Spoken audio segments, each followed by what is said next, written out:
어제 저희 둘째가 호주 멜버른에서 다니는 교회 단톡방에 올라온 글을 가족 단톡방에 올렸습니다.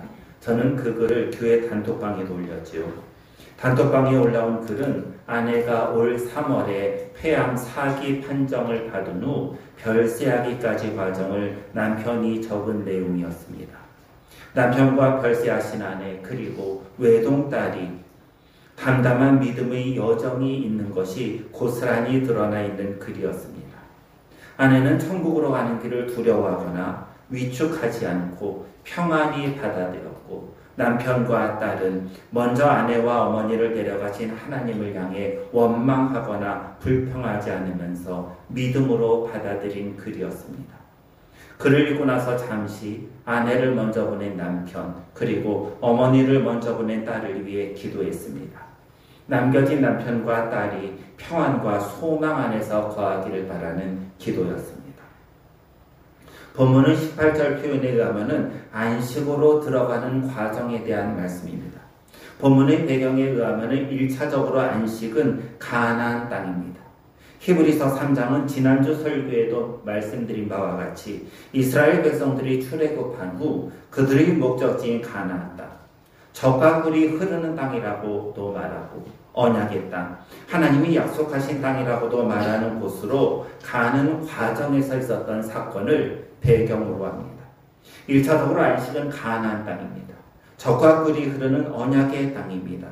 여기서 더 나아가서 안식은 우리 기독교인의 최종적 목적지를 의미하기도 합니다. 여러분, 우리 최종적 목적지가 어디죠? 천국이죠. 하늘나라입니다. 그렇다면 본문은 기독교인이 최종적인 목적지를 향해 가면서 어떻게 해야 하는가? 최종적인 목적지를 향해 가면서 공동체가 무엇을 해야 하는가? 또한 최종적인 목적지를 가는 여정에서 하나님이 우리에게 주시는 은혜는 또 무엇인가? 이것에 대한 말씀입니다. 예를 들면 최종적 목적지가 가까워요. 한 5분만 가면 돼요. 그럴 경우 특별한 경우가 아니면 별 문제가 없습니다. 하지만 최종적 목적지가 아주 멀고 오랜 시간이 걸립니다. 비근한 예로 출애굽한 이스라엘 백성들은 40년이 지나야 가나안 땅에 들어가는 것이라면, 또한 우리가 천국에 가기까지 얼마나 시간이 많이 걸려요? 어떤 분은 100년이 걸려요. 어떤 분은 100년을 사세요. 100년 이상 사시는 분도 계세요. 예를 들면 지금 김영석 연세대 철학과 은퇴 교수님 같은 경우에요. 100년을 넘게 살잖아요. 이렇게 긴 기간이라면 여러분들도 100년 넘게 사세요. 이렇게 긴 기간이라면 긴 시간 동안 천국을 향해 갈 때 누군가의 도움이 필요합니다. 이 여행, 이 여정은 누군가의 도움이 필요하다는 것입니다. 또한 반대로 이 긴 여정을 가면서 우리도 누군가를 도와야 할 때가 반드시 있다는 것입니다. 본문은 이것에 대한 말씀입니다. 본문을 조금 더 자세히 보아야 할 것 같습니다. 12절을 보시기 바랍니다. 12절은 어떠한 말씀으로 시작됩니까? 형제들아입니다. 의미를 아마 세밀히 번역하면 어떤 말이죠? 형제들과 자매들아입니다. 이것은 공동체를 말합니다. 다시 말하면 천국으로 가는 여정에 있는 사람들은 혼자가 아닌 형제들과 자매들인 공동체입니다. 이 공동체는 어떤 공동체인가? 다시 6절을 보세요. 천국으로 가는 여정에 있는 사람들은 어떤 공동체죠? 우리는 그의 집입니다. 가족을 뜻합니다. 세상에는 수많은 공동체가 있습니다. 어려서부터 한 마을에서 자란 공동체, 학교에서 만난 공동체, 일터에서 만난 공동체, 또는 취미활동과 같은 동아리 공동체, 그리고 운동에서 만난 공동체 등 다양한 공동체들이 있습니다. 이런 수많은 공동체와 교회는 다릅니다. 교회는 하나님의 집으로 가족이기 때문입니다. 이 사실을 보다 명확히 설명하는 말씀이 있는데 14절입니다. 14절을 함께 읽으십니다. 우리가 시작할 때에 확신한 것을 끝까지 견고히 잡고 있으면 그리스도와 함께 참여한 자가 되리라. 14절은 우리가 그리스도와 함께 참여한 자가 된다고 말씀하십니다. 이것을 새 번역 성경은요, 이렇게 번역했습니다. 우리는 그리스도께서 주시는 구원을 함께 누리는 사람이 될 것입니다. 우리 나누는 공동체가 어떤 공동체인가? 예수 그리스도께서 구원을 주시는데 그 구원을 함께 누리는 공동체입니다. 어떤 주석을 봤더니요, 이 말씀을 상속으로 해석했습니다. 여러분, 상속이 뭐예요? 여기 아버지가 계십니다. 그 아버지가 돌아가셨어요. 그때 그 아버지가 가진 재산, 남겨진 유산을 받는 사람들이 있습니다. 누구예요? 가족입니다.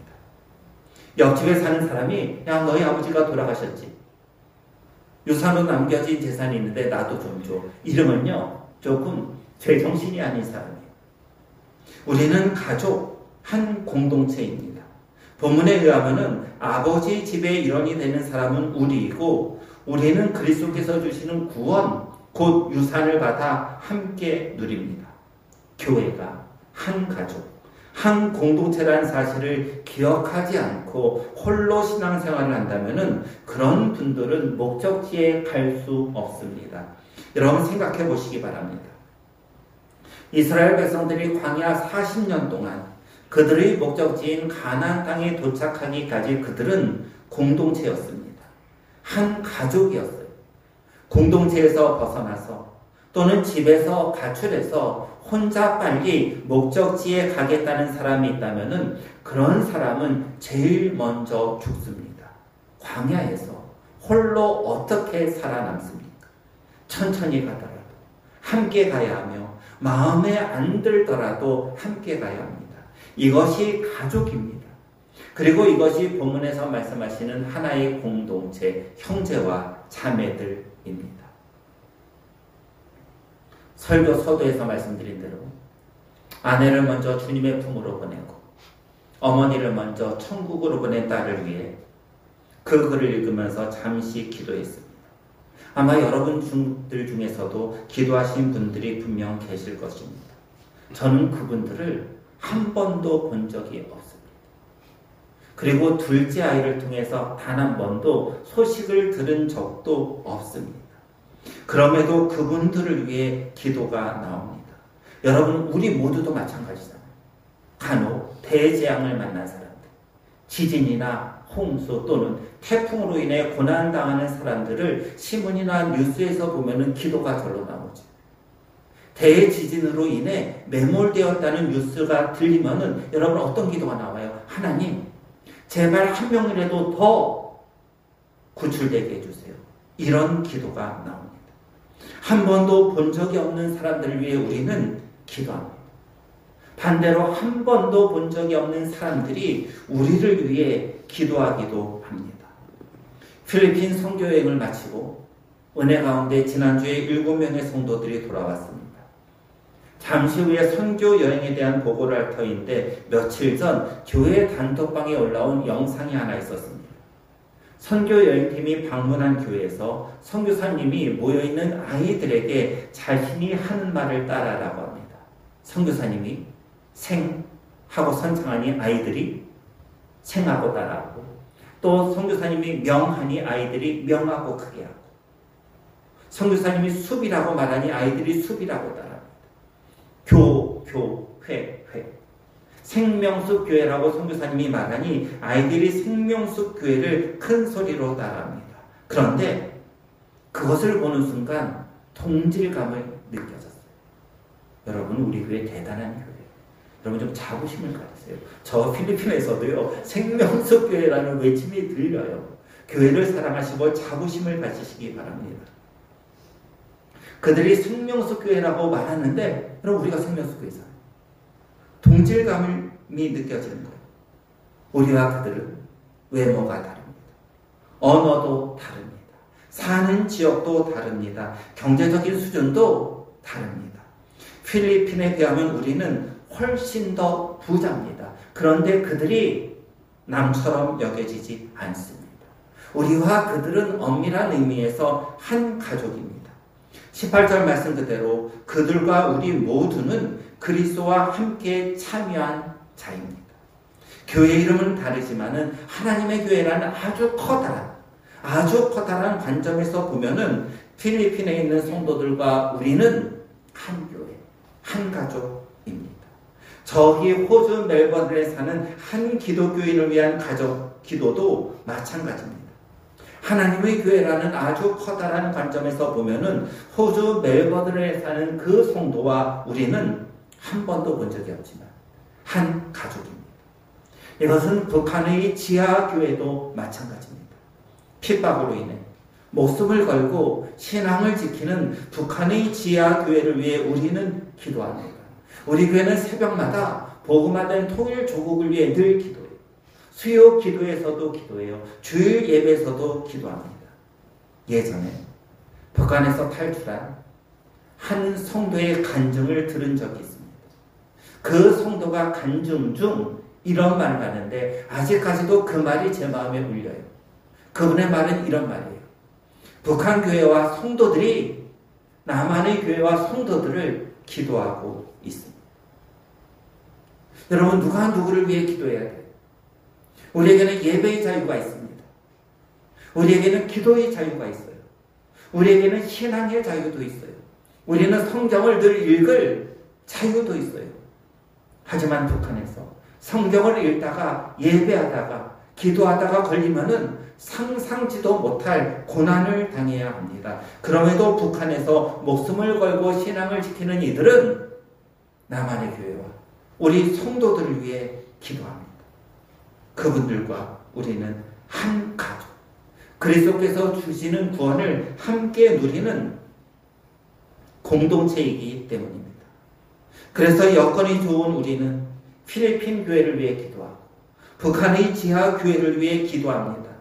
이와 마찬가지로 여건이 힘들지만은 필리핀 교회와 북한의 지하 교회도 우리를 위해 기도합니다.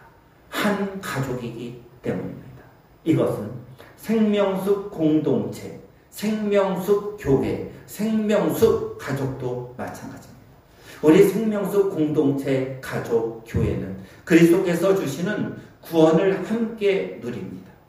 하나님 아버지의 유산을 함께 상속받습니다. 그러기에 옆에 성도를 위해 기도합니다. 누가 아프다는 이야기가 들리면은 그를 위해 기도합니다. 자녀로 인해 고난당한다는 소리를 들으면은 자녀를 위해 기도합니다. 누가 잠을 못 잔다는 소리를 들으면은 잠자리에 누워서 그 사람이 생각나 주님 단잠을 주옵소서라고 기도합니다.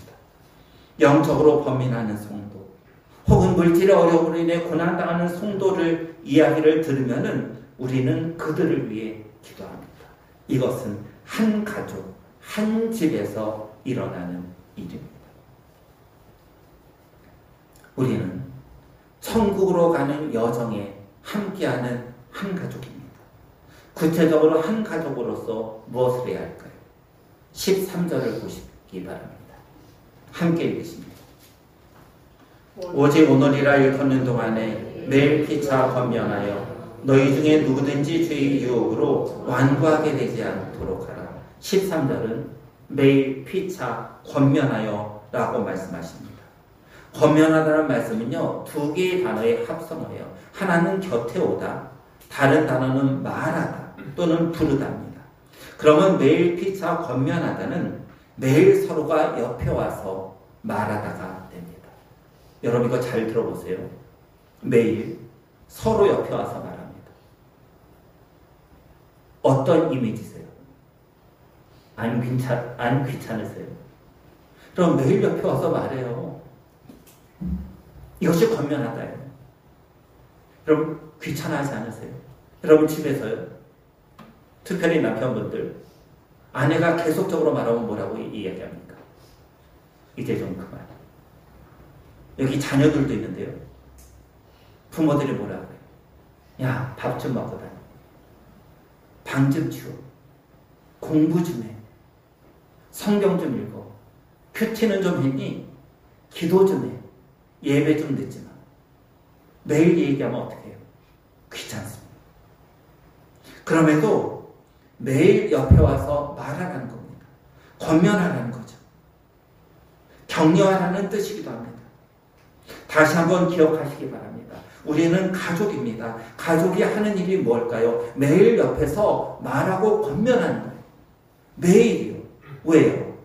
그 가족이 잘 돼야 되잖아요. 여러분, 남의 가족이라면 말하지 않죠. 한 번 정도는 말해줘요. 하지만 매일 옆에서 말하지 않습니다. 하지만 가족은 매일 옆에서 권면합니다. 말합니다. 왜냐하면 내 딸, 내 아들, 내 남편, 내 아내, 우리의 부모는 잘 돼야 하기 때문입니다.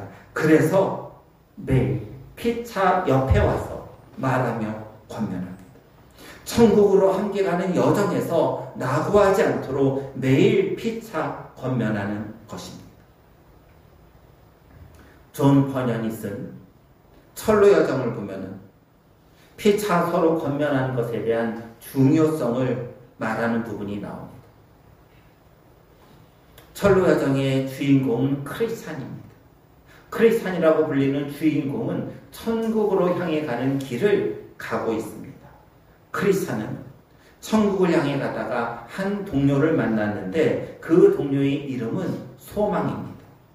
소망은 허영의 시장에서 크리스찬이 고통 가운데서도 꿋꿋한 말과 행동으로 극복하는 것을 보고 감동받아 스스로의 이름을 소망이라고 짓고 크리스찬과 형제로서 언약을 맺은 다음 천국 여정에 동행하기로 다짐합니다. 두 사람은 얼마 가지 않아 감원 이설 마을에서 온 이기심이라는 또 다른 여행자를 만납니다. 이기심은 크리스찬과 소망에게 나도 하늘나라로 향해 가는 길이다 라고 밝힙니다. 하지만 크리스찬과 소망은 이기심이 잘못되었다는 것을, 그리고 피해야 할 사람이라는 것을 영적으로 분별합니다. 그 다음 두 사람은 세상 집착시, 애전시, 구두쇠시, 이 세 명을 만납니다. 구두쇠, 세상 집착은 이해가 되죠. 애전시는 뭔가? 애는요, 애전시는 영어로 보면 미스터, 머니 러브로 되어 있어요. 돈을 사랑하는 사람이죠. 이 세 사람을 만납니다. 이 세 명은 무엇을 하는가? 부정직한 이익에 빠지도록 유혹하려고 애쓰는 사람입니다.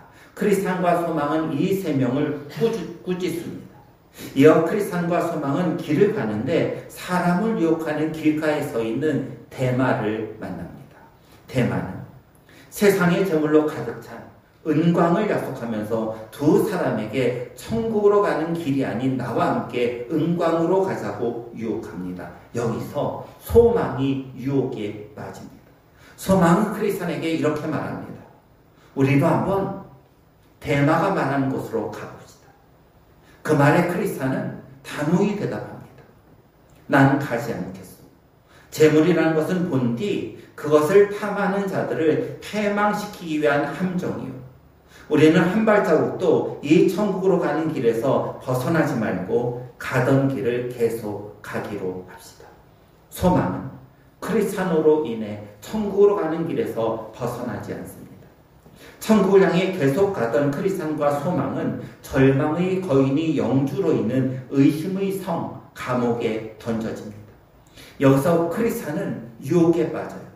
자살만이 유일한 탈출구라는 절망의 거인이 주는 유혹입니다. 그 순간 소망이 크리스찬에게 우리는 믿음을 지켜야 한다. 하나님의 계명을 상기시킵니다.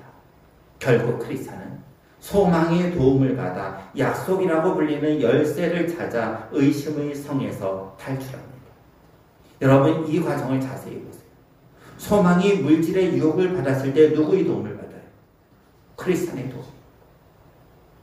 반대로 크리스찬이 절망이라는 유혹에 빠져 자살의 생각이 들자 이번에는 누구의 도움을 받습니까? 소망. 이 둘은 서로 권면하고 위기를 극복하며 천국으로 가는 여정의 길을 묵묵히 걸어갑니다. 사랑하는 성도 여러분, 교회가 그리스도의 몸이라면 우리는 그리스도의 몸의 지체입니다. 각 지체, 각 부분인 우리는 한 공동체, 한 몸, 한 가족으로 연결되어 있습니다. 또한 한 가족으로서 천국으로 가는 여정을 함께하고 있습니다. 이 여정에서 우리 모두는 소망과 크리스찬처럼 때로는 유혹에 빠질 때가 있고 때로는 실패하는 순간도 있습니다. 그렇게 실패하고 유혹받을 때 천국으로 향해 가는 우리가 해야 할 일은 피차에게 서로 권면하는 일입니다. 어떻게 피차에게 서로 권면하는 일이 가능한가? 한 가족, 한 몸, 한 공동체이기 때문입니다. 다른 가족에게 잔소리하는 분은 없습니다. 하지만 한 가족에게는 듣기 싫어도 계속해서 권면하며 잔소리합니다. 그 가족이 나고 하면 안 되잖아요. 그 가족이 실패해서는 안 되잖아요. 궁극적으로 우리 모두는 한 가족이기 때문에 함께 승리의 여정의 길을 가야 되지 않습니까? 교회 성도들끼리 매일 피차 권면하시기 바랍니다. 더 넓은 하나님의 우주적인 교회의 관점에서는 이 땅의 교회를 위해 필리핀이나 북한에 있는 지하교회를 위해 기도하시기 바랍니다. 바로 옆에 있다면 피차 권면하고 너무 멀어 권면할 수 없다면 우리는 그들을 위해 기도해야 합니다. 천국으로 가는 여정에서 한 가족인 생명수교회 성도들은 피차 서로 권면하고 멀리 있는 이 땅의 교회를 위해서는 기도하는 성도들이 되기를 우리 주 예수 그리스도의 이름으로 간절히 소원합니다. 기도드리십니다. 하나님 감사합니다. 한 가족, 한 몸, 한 공동체, 한 교회, 생명수 교회를 주시니 감사합니다. 하나님 감사합니다. 이 땅의 모든 교회가 하나님의 관점에서 한 가족, 한 공동체이니 감사합니다. 피차 서로 권면하는 우리 교회 되도록 인도해 주시고 또한 저 멀리 있는 교회들 위해 기도하는 성도들이 되도록 은혜 베풀어 주옵소서. 우리 주 예수 그리스도의 이름으로 기도드립니다. 아멘.